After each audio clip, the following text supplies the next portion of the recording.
Look, if you're waking up to the fact that he's a narcissist, you need to hear this like it's coming from an older brother who's not going to sugarcoat anything and just let you know that you're not crazy. You're not imagining it. And you're like very, very much sure you're not wrong for seeing through him.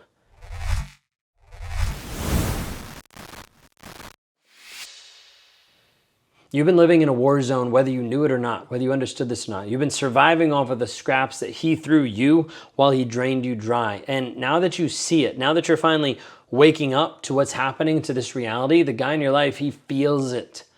And he's going to come at you, like probably harder than what you've ever experienced before. Because the moment that the narcissist knows you, the moment that he realizes that the mask isn't working anymore, you now turn into the enemy.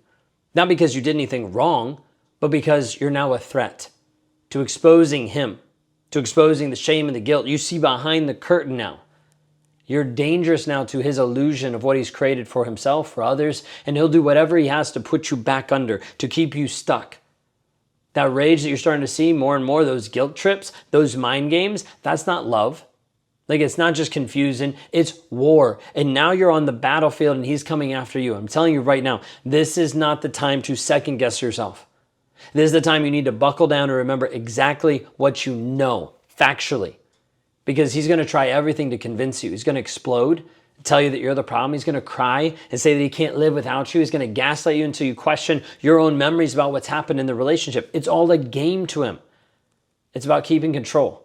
Because without control, he starts to fall apart. Control of the image, control of what he looks like, acts like, and like I've lived on the other side of it.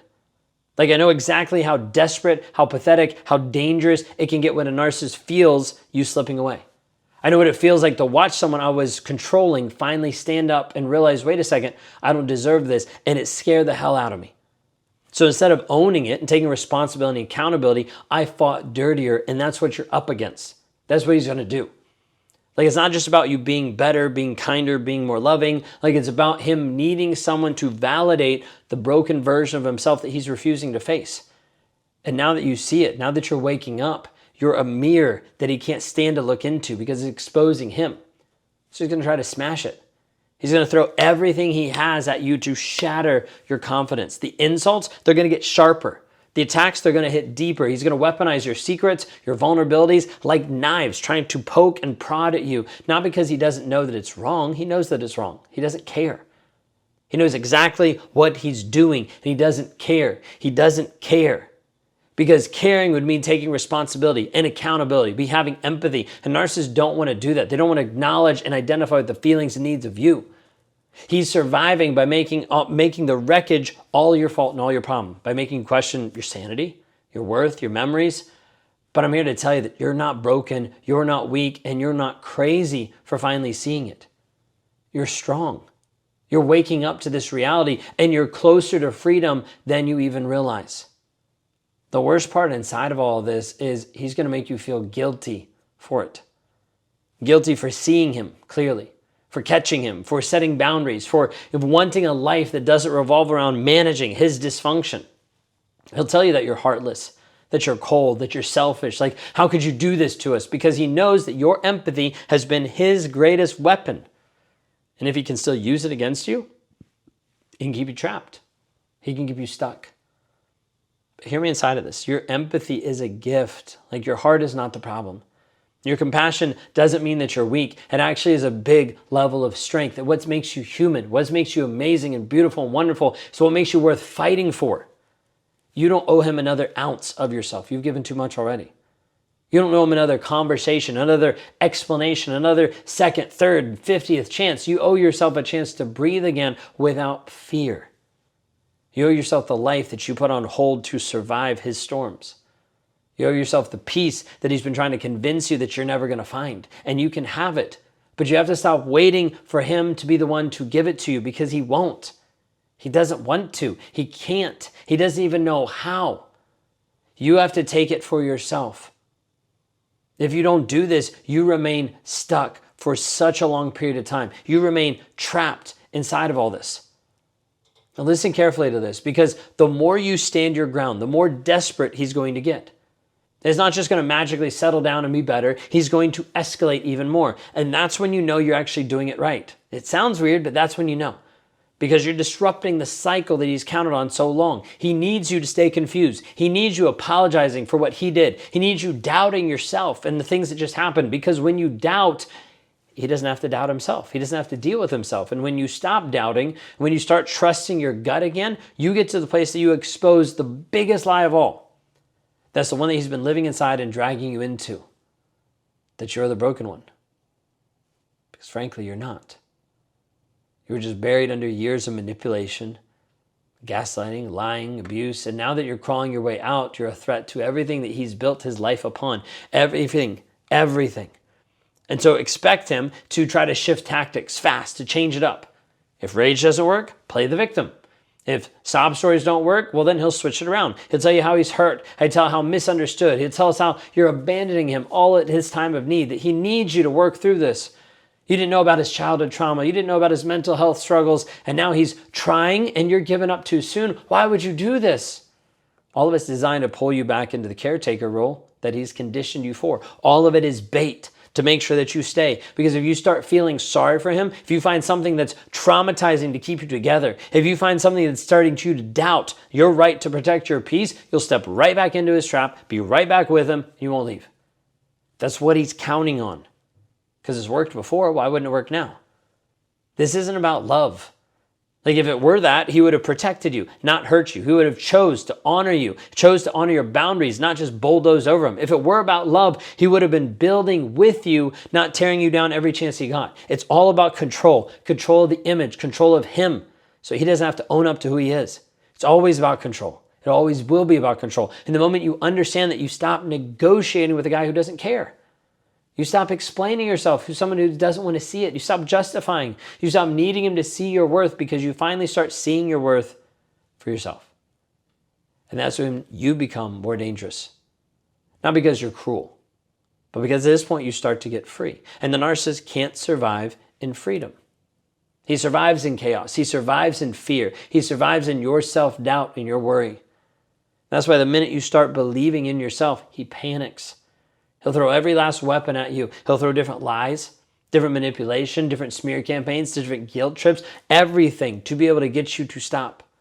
False apologies, triangulations with other people, because he's going to do whatever he can to survive. The survival of his control over you. And you're fighting for your own life.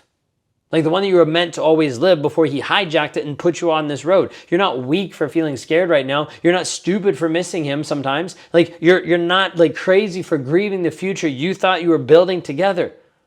All of that's normal. You were sold a lie. All of that is part of the healing process, but don't confuse grief with a reason to go back. Don't go back just to eliminate the grief. Work through the grief. Process the grief. Because when you go back, you have to realize he's not going to change. Not because you didn't love him enough or do what he needed. Not because you didn't fight hard enough. Not because you weren't worth it. He's not going to change because he doesn't believe that he has to. Like he believes the problem is always you, no matter what. And if you go back, he only sees it as proof that he was right. Proof that you'll tolerate anything as long as he sprinkles just enough hope across your pain to make you feel better. It's like he gives you a cupcake of shit and he's like, well, let me put a little bit of icing on it and it'll actually be a little bit better, and you take it. You deserve better than this. You deserve real peace, not temporary relief between betrayals. Like you deserve love, not like crumbs that he's giving you only when it benefits him. You deserve a life where you don't have to constantly second guess yourself, walk on eggshells, brace for impact every time you speak your truth, but you won't get that life by waiting for him to give it to you. You have to claim it for yourself. You have to own it for you. And it starts with refusing to be manipulated back into the same cycle that you just fought to get out of. It starts with believing your own experience versus his lies and his gaslighting. It starts with trusting that the pain of healing is nothing compared to the pain of staying. Like I'm not saying it's easy, it's hard. I'm not saying you won't cry, you will. I'm not saying you won't feel like breaking down some days, you probably will. But you'll be breaking through, not breaking apart. Because if you stay with this guy, that's all it'll be. There's a difference. One is going to destroy you, the other rebuilds you. Now there's a part inside of this that maybe nobody's told you. That when you finally stand up for yourself, when you finally stop playing his game, it's not just him you lose. You also lose the version of yourself that you had to become to survive with him. And that also feels scary. It's like shedding a second skin you've lived in for so long you forgot it wasn't actually yours. You're going to grieve. Not just the relationship, but the years that you spent trying to be enough for someone who was never capable of seeing you, didn't want to. You're going to grieve the time that was lost, the energy that was wasted, the dreams that were deferred, the moments that you lost with your kids. And that grief is going to weigh on you. It's heavy, but it also is cleansing, because in the ashes of everything that he tried to destroy, you're going to find the parts of you that he could never touch. Your resilience, your compassion, your strength, it's all in there. Yeah, it's buried. Yeah, it feels like it's not there. It feels like it's bruised and broken, but it's not. It's never broken completely. It's just hidden. You're going to feel moments of doubt. You're going to feel moments when his voice is going to echo inside your brain. You're going to think it's louder than your own voice. Moments when you wonder, maybe he wasn't so bad. Maybe you could have tried harder, loved him better. Maybe you were just too sensitive. Those moments are normal in the healing process. They show that you're human. It's not a sign that you made the wrong choice. They're proof that trauma rewired your brain to doubt what you already know. Every time you choose to trust yourself again, even when it feels unnatural, you're rebuilding the rewiring process, little by little. This is why we work with everybody to work on what are the facts of the situation. How do we actually work to understand what are the facts? Not the emotions driving the facts, but the actual facts.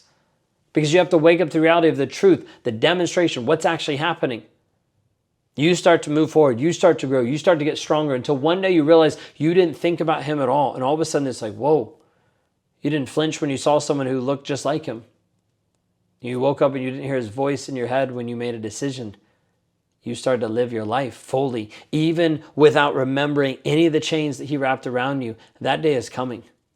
It's not a fairy tale. It's not a fantasy. It's a choice that you make every single day. You refuse to go back and you start to choose to heal. Every single day you choose your peace over the chaos that he's put. Every single day you believe that your healing is more important than his approval. He's going to keep trying no matter what. Like, expect the hoovering. Like, expect the bait. Like, he's going to try this. Expect the crocodile tears, the fake remorse, promise of change, promise of therapy. It's not because he loves you. Understand that. It's because he loves the control over you and he's losing that. And when you recognize the difference between the two of these things, you become untouchable. When you see that love doesn't manipulate, love doesn't punish, love doesn't tear you down, you'll stop mistaking panic for passion. You'll stop seeing the desperation as a sign that he actually cares about you. And you'll start seeing it for what it actually is. It's proof that he's losing access to the very supply that he thought he owned. You. He thought you were his property, but you're not a property. You're not a project. You're not a pawn in his endless chess game. You are a whole, complete, powerful person whose being and worth was never up for debate. It was only hidden under all of his lies and all of his manipulation. Now you're at a place where you're pulling back into the light. Maybe you don't need his validation all the time. Maybe you don't need his permission. You're starting to see that this is actually a reality that could be. You don't need him to agree that you deserve better. You know that you deserve better. You need to keep walking one step at a time, even when it's hard, even when it's lonely, even when it feels like you're leaving behind so many things that you thought were real, but they're not. Because the truth inside of this is you're not just leaving him. You're leaving behind a life where you were taught to settle for less than what you deserve. You're leaving behind the smallness that he tried to trap you in, the piece of you that shrunk over and over. You're leaving behind the silence that he used to keep you in your place and submissive. And on the other side of this, what's waiting? It's not just freedom. It's you. Like the version of you that laughs without fear, that loves without apology, that lives without permission. She's already inside of you. She's always been there. You're just now choosing to fight for her once and for all. And if you need a hand to hold on to while you do this, I can show you hundreds of women that are there to support you. Because if you're ready to finally break free, if you're ready to finally heal for real, not just survive, then this is the time. No more wondering.